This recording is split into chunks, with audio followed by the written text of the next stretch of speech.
You woke up this morning and didn't want to get out of bed.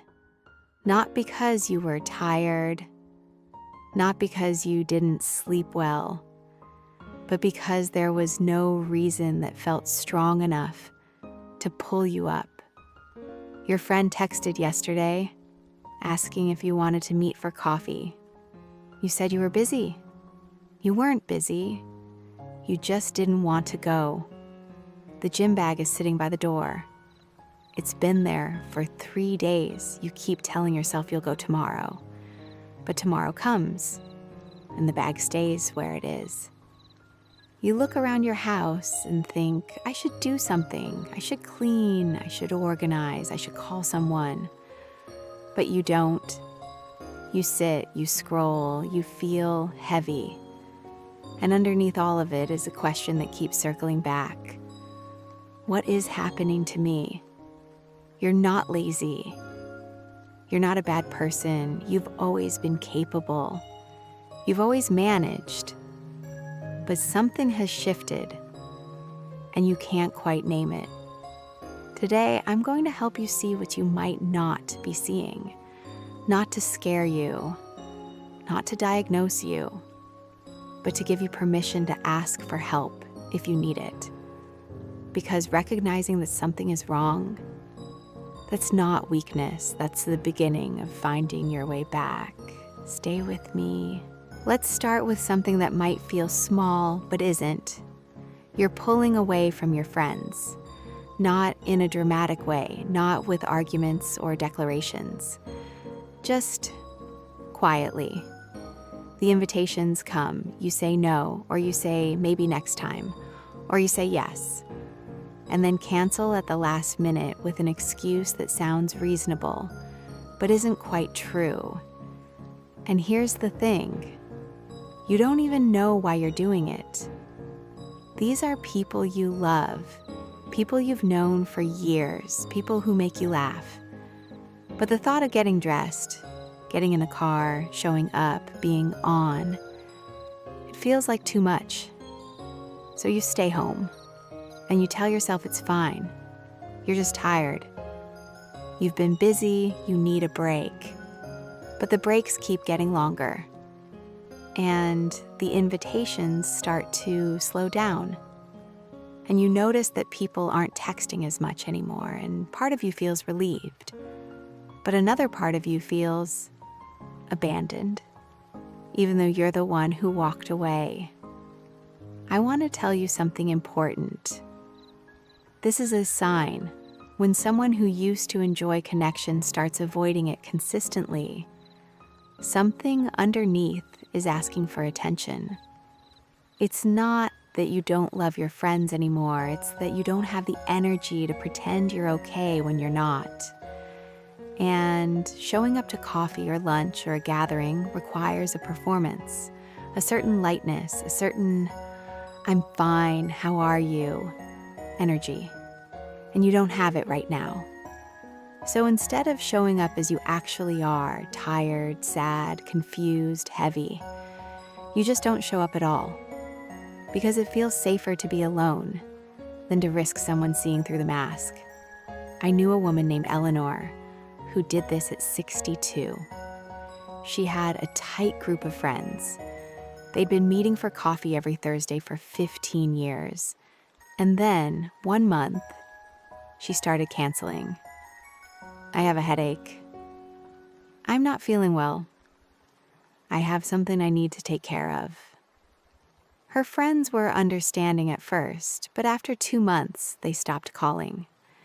And Eleanor told herself she was relieved. She didn't have to pretend anymore. But 6 months later, when she finally admitted to herself that she was struggling, when she finally reached out, she felt like she'd burned the bridge. She thought her friends had forgotten about her, moved on, decided she wasn't worth the effort. But when she finally called one of them, crying, admitting she hadn't been okay for months, her friend said something that broke her open. I knew something was wrong. I just didn't know if you wanted me to ask. That's the trap of isolation. We pull away because we don't want to burden people, and the people who love us give us space because they don't want to intrude, and the distance grows. And everyone is being respectful, and everyone is being thoughtful, and nobody is actually saying, "I'm not okay, I need help." So let me ask you directly, have you been avoiding the people who care about you? Not because they've done anything wrong, but because you don't want them to see how you're really doing. If the answer is yes, I need you to hear this. That avoidance is not rest. It's not self-care. It's not introversion. It's a symptom. And it's one of the clearest signs that something inside you is asking for help. Because healthy solitude feels restorative. You choose to be alone because it feels good, because it fills you up, because you come back to people feeling refreshed.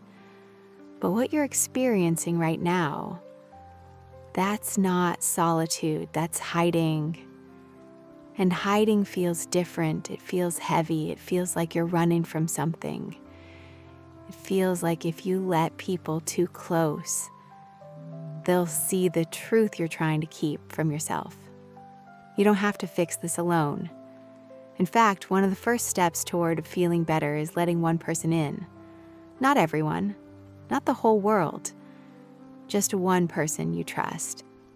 And saying out loud, "I haven't been okay. I don't know what's wrong, but I'm not okay." That sentence, as terrifying as it feels, is the doorway back. Because once you say it, you're not carrying it alone anymore, and the weight you... Now let me ask you about something else. Your body. Not in the way magazines talk about bodies, not about weight or appearance, but about movement, about the way you used to care for yourself physically.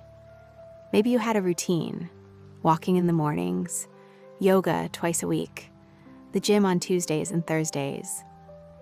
It wasn't perfect, but it was something. It was your way of saying to your body, "I'm taking care of you." And then, at some point, you stopped.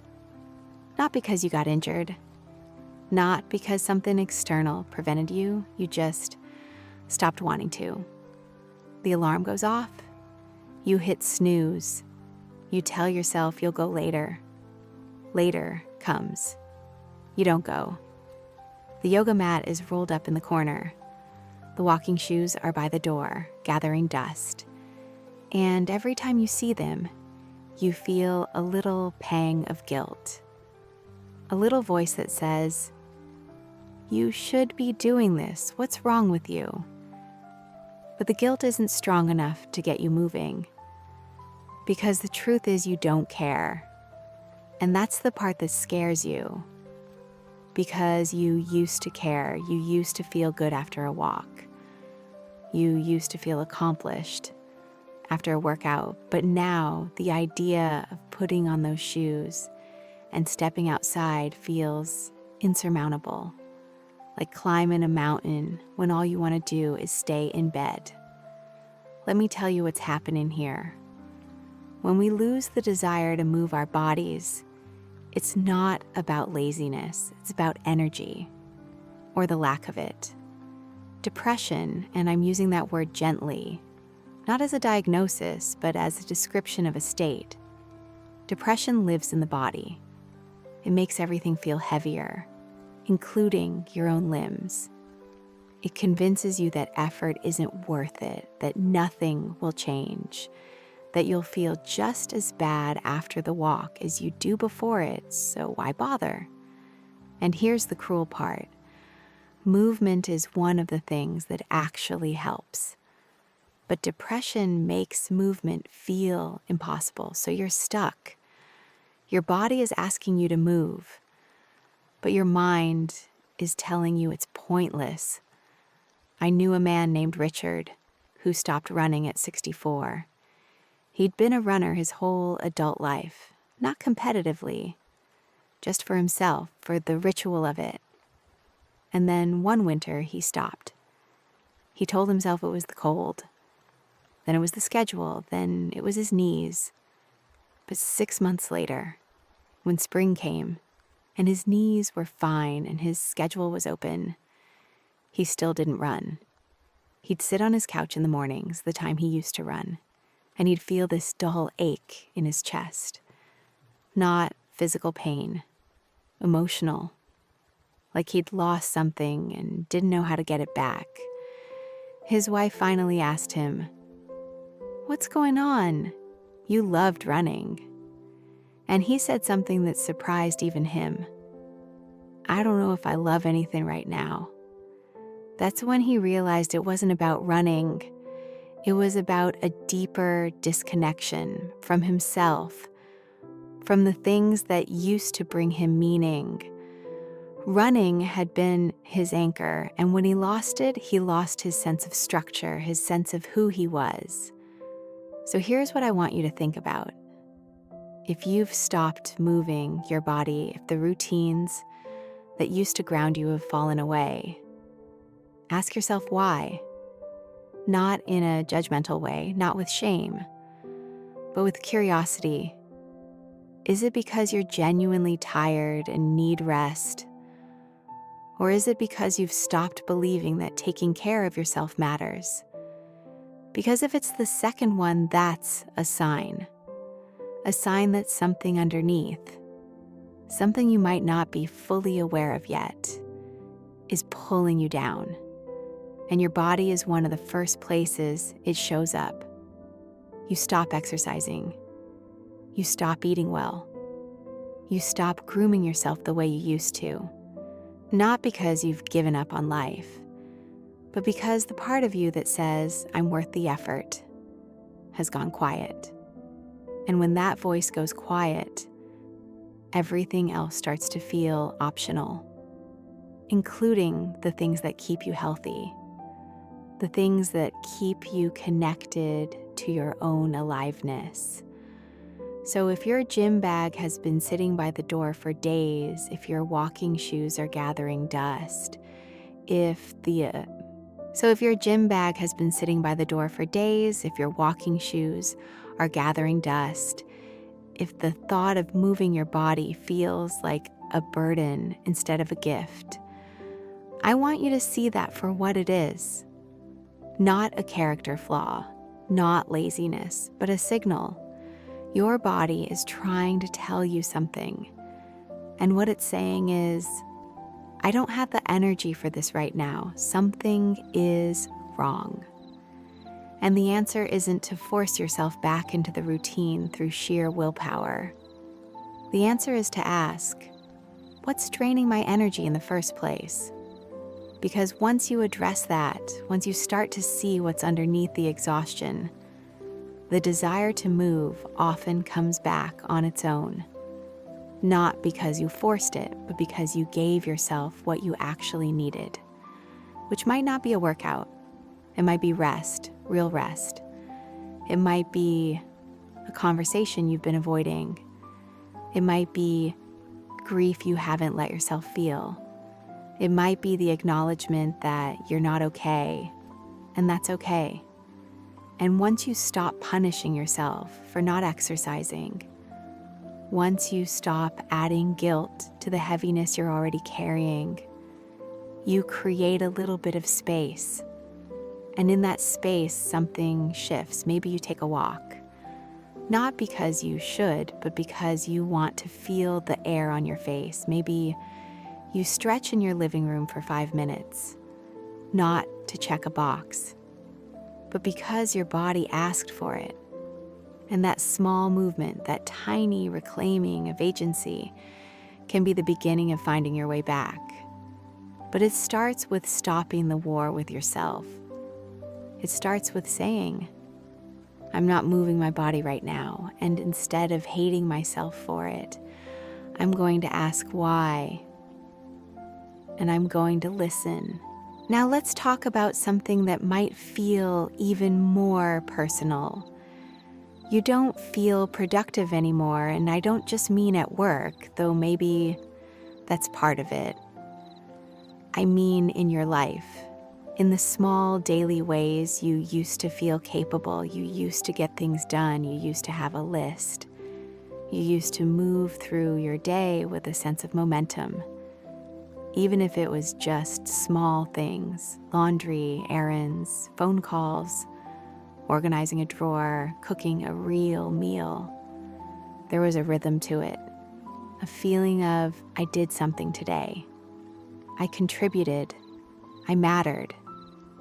But now the dishes sit in the sink longer than they should. The laundry piles up, the bills get paid late. Not because you don't have the money, but because you can't summon the focus to sit down and do it. You look at the mess around you and you think, I should deal with this. But you don't.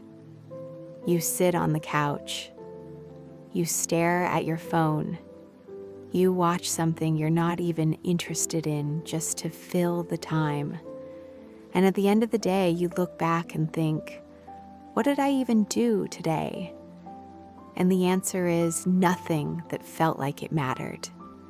And that feeling, that sense of being unproductive, unfocused, unable to do the things you used to do without even thinking, that's not just frustrating.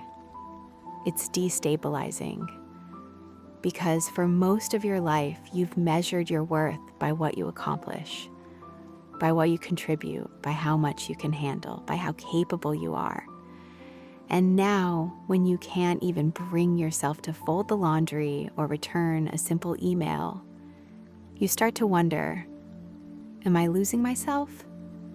Am I becoming someone I don't recognize? Let me tell you what's actually happening. You're not lazy. You're not broken. You're not turning into someone useless. You're depleted. And depletion doesn't look like dramatic collapse. It looks like this. It looks like sitting in front of a task you used to do easily and feeling paralyzed by it. It looks like having the time and the ability to do something, but not the will. It looks like your brain moving through sludge, unable to prioritize, unable to start, unable to finish. This is what burnout looks like at our age. Not the kind that comes from working too hard at a job, though that can be part of it, but the kind that comes from carrying too much for too long without ever really resting. From decades of being the one who manages everything, who remembers everything, who keeps everything running. From years of putting everyone else first and yourself last. From the accumulated weight of responsibilities, losses, transitions, and the quiet exhaustion of just living. And at some point your system says, I can't do this anymore.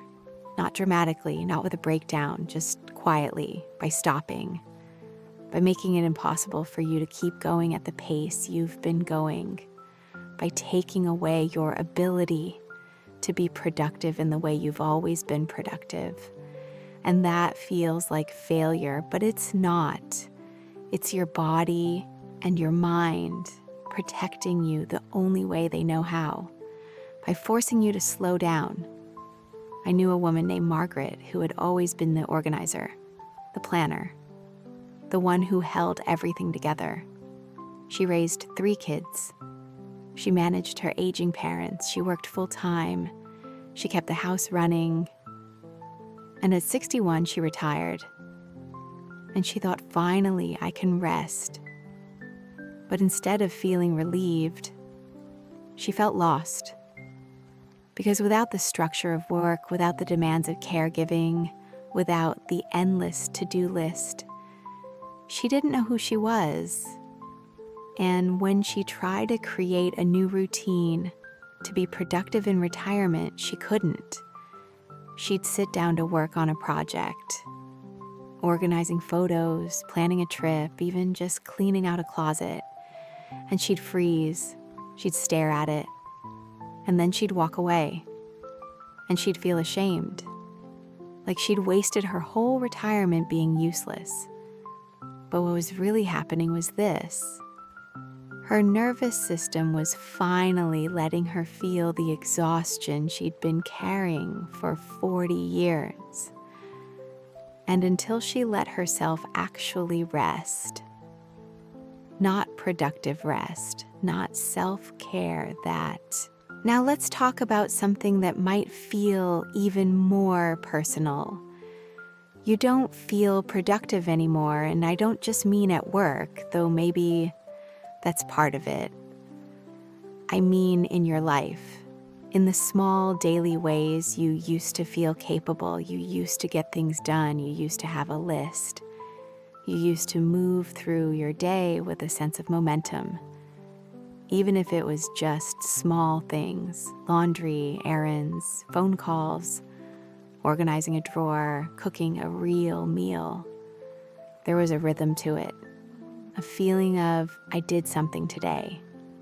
I contributed. I mattered. But now the dishes sit in the sink longer than they should. The laundry piles up, the bills get paid late. Not because you don't have the money, but because you can't summon the focus to sit down and do it. You look at the mess around you, and you think, I should deal with this. But you don't. You sit on the couch. You stare at your phone. You watch something you're not even interested in just to fill the time. And at the end of the day, you look back and think, what did I even do today? And the answer is nothing that felt like it mattered. And that feeling, that sense of being unproductive, unfocused, unable to do the things you used to do without even thinking, that's not just frustrating. It's destabilizing.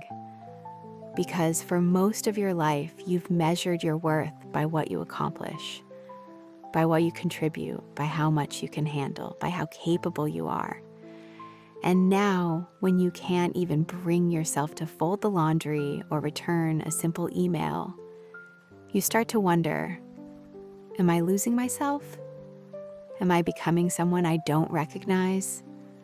Let me tell you what's actually happening. You're not lazy. You're not broken. You're not turning into someone useless. You're depleted. And depletion doesn't look like dramatic collapse. It looks like this. It looks like sitting in front of a task you used to do easily and feeling paralyzed by it. It looks like having the time and the ability to do something, but not the will. It looks like your brain moving through sludge, unable to prioritize, unable to start, unable to finish. This is what burnout looks like at our age. Not the kind that comes from working too hard at a job, though that can be part of it, but the kind that comes from carrying too much for too long without ever really resting. From decades of being the one who manages everything, who remembers everything, who keeps everything running, from years of putting everyone else first and yourself last, from the accumulated weight of responsibilities, losses, transitions, and the quiet exhaustion of just living. And at some point, your system says, I can't do this anymore. Not dramatically, not with a breakdown, just quietly, by stopping, by making it impossible for you to keep going at the pace you've been going, by taking away your ability to be productive in the way you've always been productive. And that feels like failure, but it's not. It's your body and your mind protecting you the only way they know how, by forcing you to slow down. I knew a woman named Margaret who had always been the organizer, the planner, the one who held everything together. She raised 3 kids. She managed her aging parents. She worked full-time. She kept the house running. And at 61, she retired. And she thought, finally, I can rest. But instead of feeling relieved, she felt lost. Because without the structure of work, without the demands of caregiving, without the endless to-do list, She didn't know who she was. And when she tried to create a new routine to be productive in retirement, she couldn't. She'd sit down to work on a project, organizing photos, planning a trip, even just cleaning out a closet. And she'd freeze, she'd stare at it, and then she'd walk away. And she'd feel ashamed, like she'd wasted her whole retirement being useless. But what was really happening was this. Her nervous system was finally letting her feel the exhaustion she'd been carrying for 40 years. And until she let herself actually rest, not productive rest, not self-care, that now we get to the hardest one to name, the sadness. Not sadness about something specific, not grief over a loss you can point to and say, that's why I feel this way, but a low, steady sadness that colors everything. A heaviness that sits in your chest when you wake up. A sense that things are fundamentally not okay, even when, on paper, everything is fine. You look at your life, you have what you need. You have people who love you. You have a roof over your head. So why do you feel this way? And that question itself becomes part of the sadness, because you feel guilty for feeling sad when you shouldn't be sad. You have no right to be depressed, so you minimize it. You tell yourself it's just a phase. It'll pass, but it doesn't pass. It's been there for weeks, maybe months, maybe longer. And you've gotten so used to carrying it that you're not even sure when it started anymore. You just know that mornings are hard, that most moments feel slightly gray, that you're going through the motions of living without actually feeling alive. I need to be very clear about something. This sadness is not weakness. This is not something you brought on yourself. This is not something you can think your way out of. This is your body and your mind telling you that something needs to change. And the change they're asking for is not be more positive or look on the bright side or focus on gratitude. The change they're asking for is help, real help, the kind that might come from talking to someone, the kind that might involve professional support. Because persistent sadness at our age can be many things. It can be depression, it can be grief you haven't fully processed. It can be the weight of accumulated loss. Not just big losses, but small ones too. Roles that have ended, abilities that have changed, dreams that have shifted. It can be hormone changes. It can be a sign that something in your body needs medical attention. It can be the result of isolation, disconnection, lack of purpose, lack of movement, poor sleep. It can be all of these things at once. And it can all be very real, very understandable, and very treatable. I knew a man named David who felt this way at 63. He described it as waking up sad and going to bed sad, with nothing in between that felt worth the effort. He wasn't in crisis. He wasn't having thoughts of harming himself. He just felt empty. And he kept waiting for it to go away on its own. He thought, maybe it's just retirement adjustment. Maybe I need to give it more time, but the months kept passing, and the sadness stayed. Until one day, his daughter asked him directly, "Dad, are you okay? Like, really okay?" And he broke down. Not because her question was surprising, but because someone had finally named what he'd been trying to hide. And once he said it out loud, "I'm not okay. I don't know why, but I'm not okay." Something shifted. Not the sadness, but the isolation around it. Because he was no longer carrying it alone, he went to his doctor, he talked to a therapist, He didn't get a diagnosis that made everything make sense, but he did get support and space and permission to not be okay for a while. And slowly, incrementally, the heaviness began to lighten. Not because it went away completely, but because he stopped fighting it, stopped judging himself for it, stopped waiting for it to pass on its own. Instead, he asked for help, and help changed things. So I want to ask you something directly. How long have you been feeling this way? Not the sadness itself, but the numbness underneath it, the sense that colors are slightly muted. The joy is still theoretically possible, but feels very far away. If the answer is weeks or months or longer, then I need you to hear this.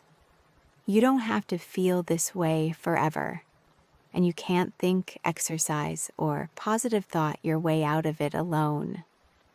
You need support, not because there's something wrong with you, but because something in your system is asking for help. And asking for help is not weakness.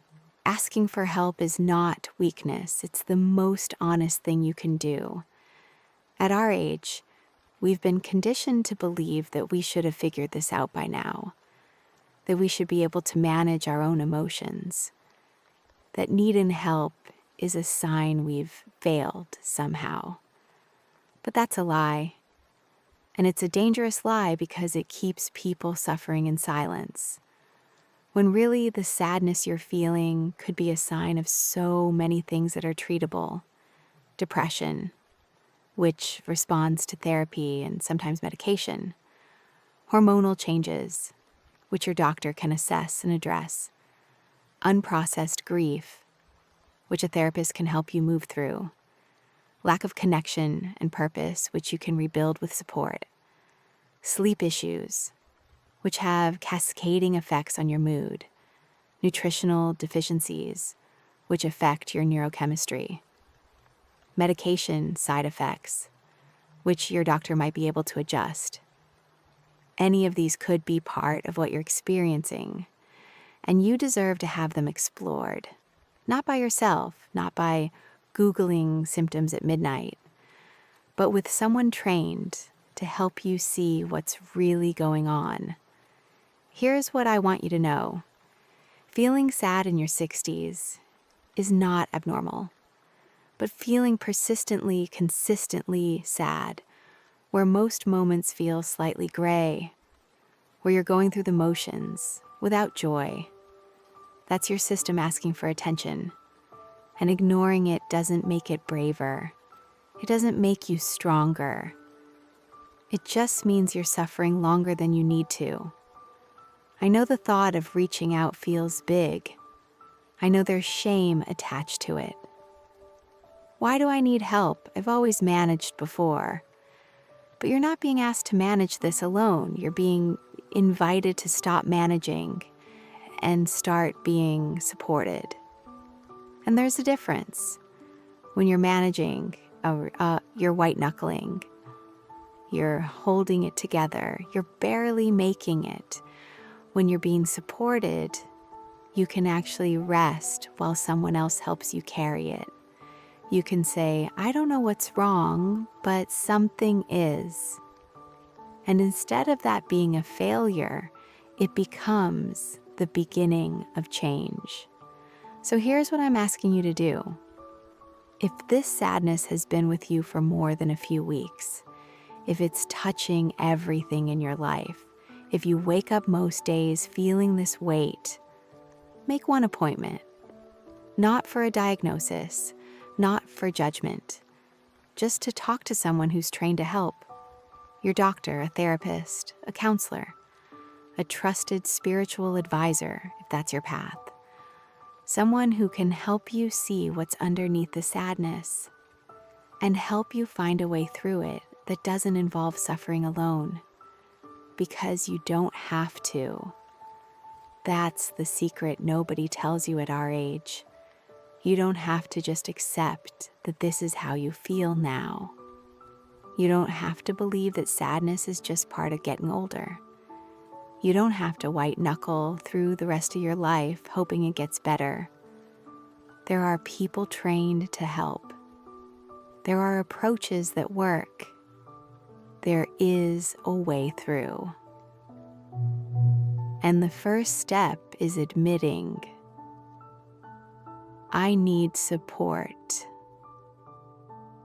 That's not the end. That's the beginning. So we've talked about 4 things: withdrawing from friends, losing the desire to move your body, inability to be productive, persistent sadness. And I want you to see something important. These aren't 4 separate problems. They're 4 pieces of the same puzzle. They're all signs of the same underlying thing. You need help. Not in a clinical, cold way, but in a real human way. Your system is asking for support, and it's asking in the language it knows how to use. It's asking by making connection feel exhausting, by making movement feel impossible, by making tasks feel meaningless, by making everything feel heavy. And here's the thing I want you to understand. This is not unusual at our age. In fact, it's more common than you might think. There's a reason why rates of depression in people over 50 are significant. And it's not because everyone over 50 is broken or weak. It's because life at this stage is complex. You're dealing with physical changes your body is going through. You might be grieving roles that have ended, being needed as a parent, being defined by a career, being the young one in the room. You might be facing losses, people, abilities, opportunities. You might be reckoning with choices you made decades ago, dreams you let go of, paths you didn't take. You might be dealing with the weight of caregiving for aging parents, for grandchildren, for a partner. You might be processing the reality that you don't have infinite time, that there are things you thought you'd do that you won't. All of this is real, all of it is heavy, and all of it can contribute to a state where you withdraw, where you lose energy, where productivity feels pointless, where sadness becomes your baseline. This doesn't mean you're depressed in a clinical sense, though you might be, but it does mean you're carrying something heavy, and you need help carrying it. I knew a woman named Susan who experienced all 4 of these things at once. She'd been a teacher for 40 years. She retired at 62, thinking she'd finally have time to do all the things she'd put off. But within a few months, she'd withdrawn from her book club. She'd stopped the morning walks she used to love. She couldn't get motivated to work on the projects she'd been excited about. And underneath it all was this persistent sadness she couldn't name. I should be happy, she kept saying. I finally have freedom. I finally have time, so why do I feel like this? The answer wasn't that she should be happy. The answer was that her system was in transition. For 40 years, her identity had been wrapped up in being a teacher, in having structure, in being needed. And when all of that was removed, she didn't just magically become someone else. She had to grieve the loss of that identity. She had to figure out who she was without that role, and that grief, that identity loss, that confusion, that was showing up as withdrawal, lack of energy, lost productivity, and sadness. Once she recognized the pattern, once she understood that this wasn't random, but rather a response to a major life transition, she could do something about it. She started working with a therapist, not because she was sick, but because she was navigating something big and needed support, and having someone to help her process the loss to help her rebuild her identity, to help her reconnect with meaning and purpose. That changed everything. Not overnight, but gradually.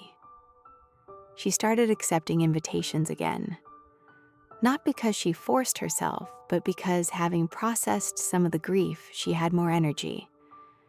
She started moving her body again. Not in the rigid way she'd done before, but in ways that felt alive and joyful. She started projects, not as productivity to prove her worth, but as expressions of who she actually wanted to be. And the sadness? It didn't completely disappear, but it became something she understood, something she could work with. So here's what I want you to see.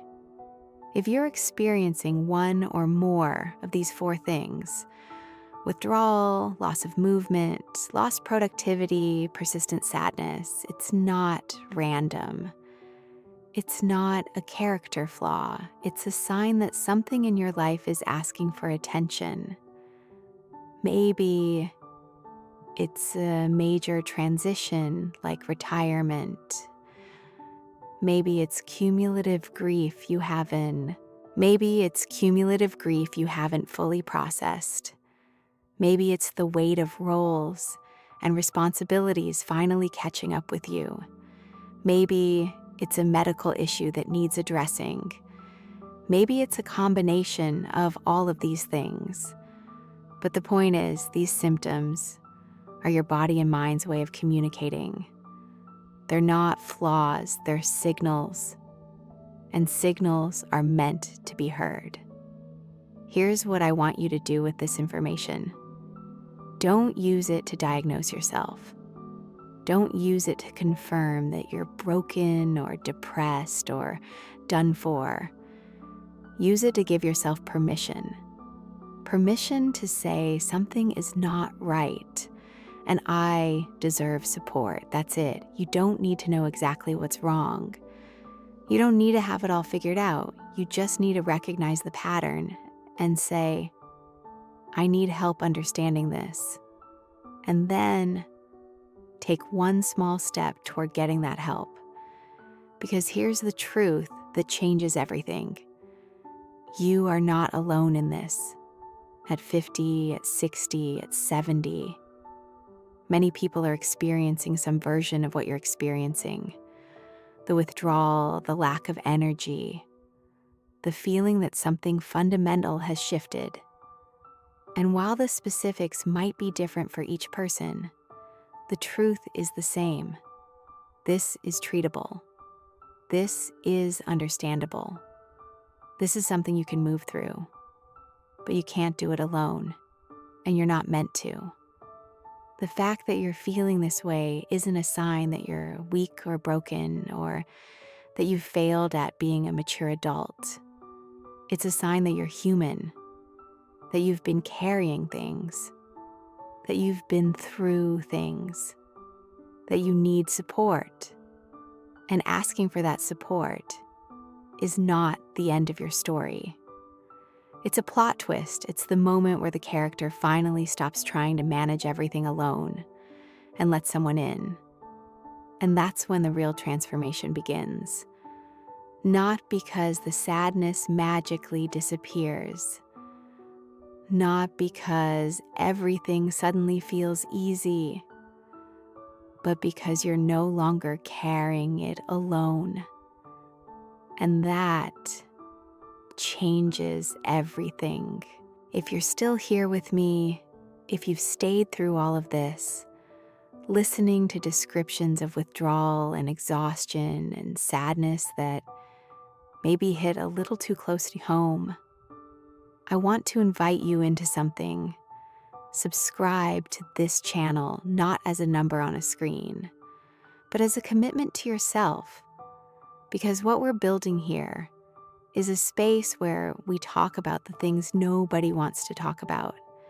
Aging, loss, struggle, the moments when you don't feel okay. Not to stay stuck there, but to name it, to understand it, to find a way through. And if you've heard yourself in these blocks, If you've recognized the pattern of withdrawal and exhaustion and sadness in your own life, you need a space like this, a space where you're not told to think positive or just exercise more or you should be grateful. A space where someone says, yes, this is real. And yes, you deserve support. So subscribe, stay close. Know that you're not alone in this. Now, I want to say something directly to you. The patterns we talked about, the withdrawal, the lost productivity, the persistent sadness, these are real. And if you're experiencing them, I need you to know this is not permanent, but it also won't fix itself on its own. You need to reach out, not to me, not to a YouTube video, to someone real, someone trained to help, your doctor, a therapist, a counselor, a trusted person in your life. Pick up the phone today, tomorrow at the latest. Say these words. I haven't been okay for a while. I need help figuring out what's going on. That's all you need to say. The rest will follow. Because once you speak those words out loud, once you stop carrying this alone, something shifts. You're no longer the person struggling in silence. You're the person asking for help. And that's the person who heals. I want to leave you with something very simple. Tomorrow morning, when you wake up, before you do anything else, I want you to notice something. You woke up. Your heart is beating. Your lungs are breathing. Your body is still here. And even though it feels heavy, even though the sadness is there, even though you don't want to get out of bed, you're still here. That matters. Not in a motivational Instagram quote way, but in a real human way. You're still here. And that means there's still time to ask for help, time to be supported, time to feel differently than you feel right now. Everything we talked about today, the withdrawal, the exhaustion, the lost productivity, the persistent sadness, none of it is permanent, but all of it is telling you something. It's telling you that you matter enough to take seriously, that your suffering is worth addressing, that you deserve support. So I'm going to ask you to do 3 things. First, if you found yourself in these blocks, if you recognized your own experience in what we talked about, please subscribe to this channel so we can keep having conversations like this. So you know there's a place where your struggles are heard and validated. Second, share this video with 5 people, someone who's been distant lately, someone who's lost their spark, someone you sense is struggling but doesn't know how to say it. Give them permission to ask for help by showing them that others understand. Third, leave a comment, a real one. Tell me, which of these 4 signs resonated most with you? Have you experienced this before? Or is this the first time you're naming it? And tell me, what's one small step you're willing to take this week toward getting support? Not a big overhaul, not a complete life change, just one small step. One phone call, one conversation, one admission to someone you trust. I'm not okay. That's enough. Because that's where change begins. Before we close, I want to say this to you directly. You are not broken. You are not failing at being a mature adult. You are not too old to get better. You are someone who has been carrying something heavy for a long time, and you're tired. And that's okay. It's more than okay. It's honest. And in that honesty, there's a doorway. On the other side of that doorway is support, understanding, a way through. You don't have to stay where you are right now. The sadness you feel, the withdrawal, the exhaustion, the lack of purpose, None of it has to be your permanent address. It can be a room you're passing through. But you need help to pass through it. So reach out today, tomorrow, this week. Say the words that are hardest to say, I need help. And then listen for the response. Because there are people trained to help you through this. There are therapists, doctors, counselors, support groups, crisis lines, people whose entire job is to help someone exactly like you, feeling exactly like you're feeling right now. And reaching out to them is not weakness. It's the bravest thing you can do. It's the thing that changes everything. I'll be here in this channel, waiting to hear that you took that step, that you asked for help, that you decided you were worth fighting for. Because you are, even on the days when I don't believe it, especially on those days. Thank you for being here, for listening, for letting these words land, and for being brave enough to recognize that something needs to change. The change starts with you, with one conversation, with one honest admission.